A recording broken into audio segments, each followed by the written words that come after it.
You know, we used to have a building on 55th Street. It was one of the mistakes the Krishna consciousness movement made that the Bhakti Center is trying to rectify. And it had a theater, and Prabhupada used to sit in the theater and watch the dramas that the devotees did. So I play a sadhu, an old man from Vrindavan.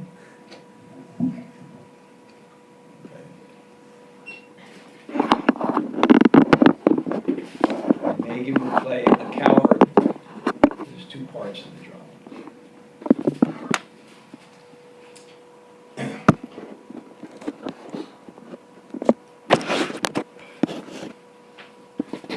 When I was younger, and the world was younger, and our spirits were younger, I lived in the mystical land of Vrindavan, which I suppose too is younger, though really it was an ageless place. This was a city of magnificent temples, sadhus and sages, saintly widows, rich and colorful history. Monkeys, at the time no cell phones or computers, but most importantly it was the home of Krishna, his friends, his family, and his well-wishers. I was charged with saving the ancient Vaishnav libraries filled with musty old books, all but forgotten tombs that contain deep and esoteric passages of spiritual history and wisdom. In such a library belonging previously to the late Pran Krishna Baba, it seemed that all the books were far too damaged by time or lack of proper care to be salvageable. I was prepared to abandon the collection, but then I saw one book lying on the floor apart from the rest. I immediately picked it up, knowing that regardless of its title or current condition, no such sacred book should lie on the floor. To my amazement, it was in near perfect condition. I turned the cover and glanced at the front page. Hari Leela Prakash, 17th century, Sri Dhanurdahara Bahulanath. I had never heard of the author, but as I read on, I found his claims and insights remarkable. He claimed to be a 17th century descendant of one of Krishna's most intimate associates, the son. His great grandson, and so on. Hari Leela Prakash is a first-person account by the son of his exploits with Krishna in the beautiful surroundings of the Vrindavan forest. My friends, my hands were shaking. The hairs on my neck were standing on end. I realized I was holding a precious jewel. It was as if the book wanted me to find it. Among the most fascinating aspects of Hari Leela Prakash is found in the appendix entitled Sri Krishna Leela, a reasonable conception of divinity. It seems Damodar writes that his lifelong concern is that people would think that the pastimes of Krishna were mythological or mere fables or mundane, and thus the deep spiritual import would be lost. Listen to his ideas. I think you'll appreciate their significance. I have some transcript of it. Sri Damodar Bahulanath states, all of us are seeking pleasure, and our greatest pleasure is found in pure, unmotivated love. If pure love is our guiding and universal principle, then why should it not be part of its source, the ultimate reality? As pure love entails a mutual exchange, then the one harmonious truth must have a type of discrimination within. There must be personality, beauty, and other qualities to enhance the flow of love. 4. This flow of love is known as Shakti, or energy, and like all energy, devoted to bringing pleasure to its source. 5. Thus the Vaishnav conception of reality is divine Leela, a drama that staged the perfect expression of love. an exchange of devotion between the source of all energies, Sri Krishna, and the Supreme Shakti, Sri Radha. My friends, I felt like crying. Such a deep concept, but explained in such simple and understandable terms. I now understood why the great Vaishnav teachers write about rasa, the height of divine love, as that which one appreciates gradually belongs to us. By hearing these divine stories, the same devotional feelings come within our heart.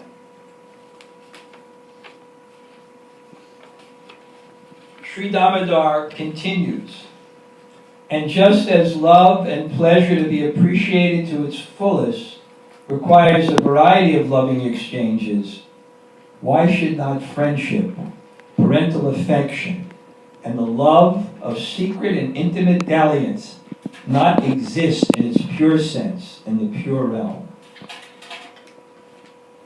For those of you who don't know, Krishna is a young cowherd boy that takes care of his father's cows. This job afforded him the opportunity to befriend other boys occupied with the same task. They would gallivant all over Vrindavan, playing in the fields, resting in the shade of trees, and sharing wonderful meals, all the while increasing their mutual admiration and affection. But in Vrindavan, like every place else, there are those that are opposed to even a trace of the flow of divine love. Demons! But if you think about it, don't the challenges to love only increase our affection? Did you ever fear the loss of a loved one? Was it not at that time that love reached its heights? That's why I'm so excited to tell this to you, because Hari Leela Prakash tells the stories of such divine love. Maybe I have time for just one short story. One day, the water of the Jamuna was visited by a multi-headed serpent named Kaliya. He was poisoning the water with the stench and fumes emanating off his hideous body, causing any creature to drink or even visit to immediately die. But wonderful Krishna would not stand for such a travesty, because the demon was threatening the livelihood and wonder of his friends, his family, and his loved ones, causing them unimaginable anxiety. Imagine how they felt. No, don't imagine. Just hear. It wouldn't be proper for me to keep the insights of Damodar Bahulanath to myself. Hear an account by a witness to those pastimes, those days. And listen to these loving exchanges. Listen carefully, for one who hears these pastimes with attention, the same causeless love will manifest in the heart. So now I'm going to read from the text. Damodar Bahulanath writes, upon returning home late one day from the forest, after Krishna's horrifying and then glorious struggle with the Kaliya serpent, I, the son, approached my worried mother with her arms crossed and a stick in her hand. Mother! Mother! I've just seen the most amazing... Yes, I know I'm late. I know I made you worry. Okay, you're right, it's my fault, but there's something... No, I didn't do it on purpose. Mother, no, it's about Krishna! Yes, Krishna. My friend Krishna was in trouble, and so were the rest of us. My friends, that is. But then Krishna wasn't in trouble. And then, well, neither were we. You'll listen without punishing me, Mother? I've seen the most wonderful thing. We were out in the fields taking care of the cows. While we walked, we were talking about how glad we were that Krishna and Balaram had dealt with the nasty demons in the Talavan forest. And the delicious fruits were now ripe to be picked, and the poor innocent animals need no longer be afraid. What's that, Mother? Why am I late? Right. Well, with the warm sun shining so brightly, and after walking so far and working so hard, we became very thirsty. Krishna told us to follow him to the Yamuna, so we fell in step behind him and watched his feet leave perfect imprints in the dust and grass. When we got to the water, our throats were so parched that we drank and drank and... Well, what we hadn't noticed was, well, the water, it was, well, poisoned. I know, Mother, I know, it sounds terrible, but I'm alive now. Not that I was dead before. At least I don't think so.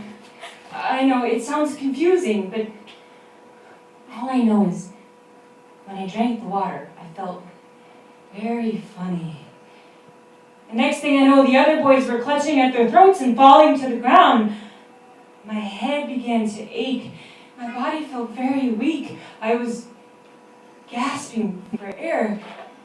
I felt my life slipping away moment by moment. And just as my eyes closed for what I thought was the last time, I felt a warmth flowing through my body, filling my heart with love. I opened my eyes and Mother, I was staring directly into Krishna's smiling face. The pain was nowhere to be found. All fear and worry had left me. I looked around at the other boys. They were no longer writhing on the ground. They looked as happy and surprised as me. We knew that somehow Krishna had saved us from the poisoned water. But better than not being dead, Mother, was waking to Krishna's friendly face greeting me. If only every moment of awakening were filled with such a happy sight. Always our protector, always our best friend. No, Mother, that's not the end of the story. It gets better. Do you want me to continue? You very much want to hear the rest? I'm so glad. Does that mean I'm not in trouble? No, I didn't think so.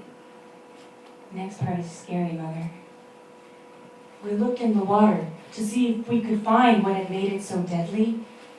The most horrifying image. A giant, many-headed snake swirled in the Yamuna. Its skin as black as night, its eyes red as flame, and from its gaping nostril cloud of poisonous nightmares. I was petrified. I was rooted to the spot. The air around the Yamuna became so foul. The lush grass was turning brown and brittle, and the very life was being sucked out of the trees. I saw a bird flying overhead towards the bank of the Yamuna. I called out a warning, "Turn back!" But it was too late. As soon as it flew into the poisonous clouds, it fell down dead. Tears welled up in my eyes. This beast was destroying Vrindavan, our beautiful home. I looked at my friends and their faces said they felt the same as me. Except for Krishna. He looked angrier than I have ever seen him. And so determined. I didn't know what he intended to do, but already his bravery was lessening my fear. I could see on his face what he was thinking. Serpent, how dare you poison the waters of the Yamuna? How dare you harm the beauty of this spot where I so often have rested with my friends on these soft grasses that you have turned to ash? Enjoyed the sweet fragrances that you have laid to waste. How dare you harm the animals and people of Vrindavan? Krishna strode forward and climbed one of the dead kadamba trees. He tightened the cloth of his belt as if he was about to do something that required his full effort. And then he waved his arms like this. My friend Krishna looked so brave and powerful. I felt like cheering, Mother. And then Krishna jumped into the water. But I see other people have come to listen to my story. My words have attracted the saintly souls of Vrindavan. But these people, men and women, young and younger, they were all there at the Yamuna. They can say whether my story is true, Mother. Which reminds me, why were you not at the Yamuna? A calf was injured? by flaming rock falling from the sky? Mother, I know you're overcome with grief and worry, but taking care of the cows is one of our most important duties. I know why the rock fell, Mother. Yes, because it seemed Krishna was in great danger. When Krishna jumped into the water, he created a splash so large it was like a mighty tidal wave. As we ducked away from the poisonous boiling water, for a moment we couldn't see the Yamuna or anything in front of us as the water cascaded down onto the surrounding land. When we could see again, the kadamba tree that Krishna had jumped from, that was dead before, was now very much alive and blossoming with yellow flowers. Krishna swam in the water towards the serpent, slapping the water with his arms and calling out with such a mighty roar. I would have covered my ears from the deafening sound had it not so reminded me of the most beautiful music coming from Krishna. So much like the songs he would sing while strolling through the forest accompanied by a symphony of birds. The serpent became so enraged. But how could you be angry at Krishna? With such wondrous melodies filling the air, when his playing in the water made him glisten like a cloud in his yellow silken garments, with his sportive smile a true reflection of his pure heart. But none of this mattered to the serpent, and he struck at Krishna like lightning, biting him in the chest and wrapping him in his coils. I immediately called out in grief. I fell on my knees. The cows began to wail, and then the earth shook and pieces of flaming rock fell from the sky. Could Krishna be dead? Oh, Krishna! Soon all the residents of Vrindavan gathered at the Yamuna, each demanding to know what had become of Krishna. But I was so shocked I couldn't speak. Mother Yasoda tried to rush into the festering, boiling water, but the other women caught her, and in desperation she fainted in their arms. The only words that could comfort her were the triumphs of Krishna. I have never seen a more piteous sight, Mother. My heart breaks to think of her pain as she watched Krishna's limp body being crushed in the serpent's coils. Nanda Maharaj and the other men, they also rushed to the water, but Balaram stopped them in their tracks. All around the residents of Vrindavan were in fits of lamentation. I wish there was something I could do to save Krishna, but I was left hopeless. But then, as Balaram pushed the men back from the water, I noticed his face. And how strange, Mother. While the rest of us wept and called out to Krishna, he was smiling, as if he knew all would be well. The gopis' faces said they now saw the world as vacant without Krishna. Looks of despair so heavy, I never wish to see such pain again. And Balaram smiled. I'm not joking when I say I felt like my life was ending, Mother. For without my friend Krishna, I wouldn't want to be alive. Balaram smiled, and soon I saw why. When all of the animals and people of Vrindavan were present, Krishna freed himself from the serpent's coils. The serpent tried to bite him with his fangs as sharp as daggers, his flaring nostrils like cauldrons of boiling hatred, but Krishna circled around, so agile, so swift. I could see the serpent beginning to tire, and oh wonder of wonders, in a single bound, Krishna jumped to the top of the serpent's hoods. I gasped in admiration, the breath caught in my throat.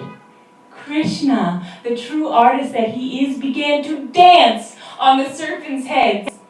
The rays of the sun shone through the jewels on the serpent's head, making Krishna's feet appear glowing red as he ducked and span, leapt and twirled, his lotus feet moving so quickly no one could hope to dance in such a way. As soon as each hood would move to strike Krishna, he would simply knock it down with his dancing feet. I was awestruck, but it felt like watching a disturbed mind saying it still had power when Krishna's lotus feet had destroyed any chance of its survival. From the shore, we could see the serpent was becoming exhausted. For from its mouths came pools of blood and poison and even fire. But still the dance went on. What a display of art and bravery. Krishna's dancing feet knocked down each hood so fast, it appeared the serpent was bowing down before Krishna.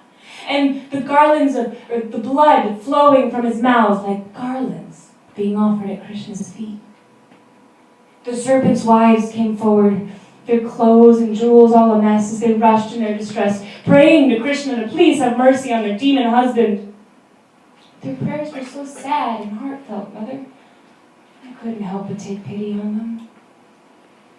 They begged that their husband must have had many, many lifetimes of piety if he now had Krishna's lotus feet upon his head.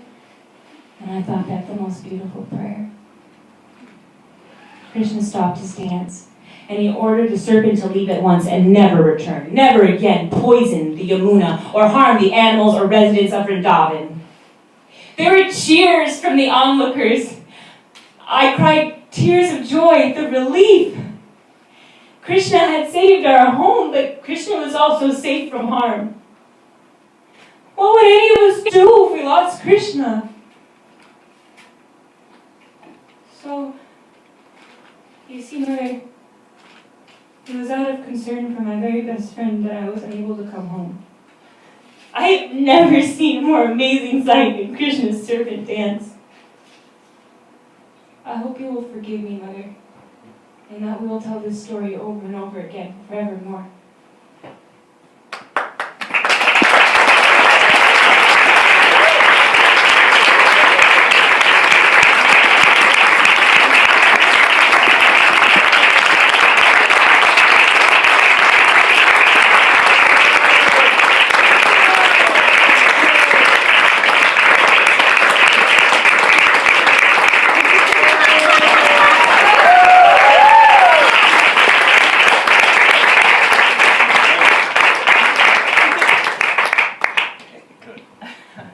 Wonderful, wasn't it?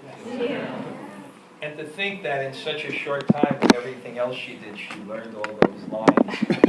And I was prompting, but she didn't miss anything. That was pretty good. So the idea would be is that this actually not just tells you what bhakti is, but it makes you feel it. And that's the purpose of rasa, the aesthetic experience, in drama, in poetry, in art, etc. Just a side note, with this kind of template, I'm having someone now compose other pastimes. And they've actually made a visual background with music that accompanies it. So maybe one time it can be performed also in the theater. And now we're having a drama group here to do that also. And they'll actually meet today. So, Srila Prabhupada ki jai.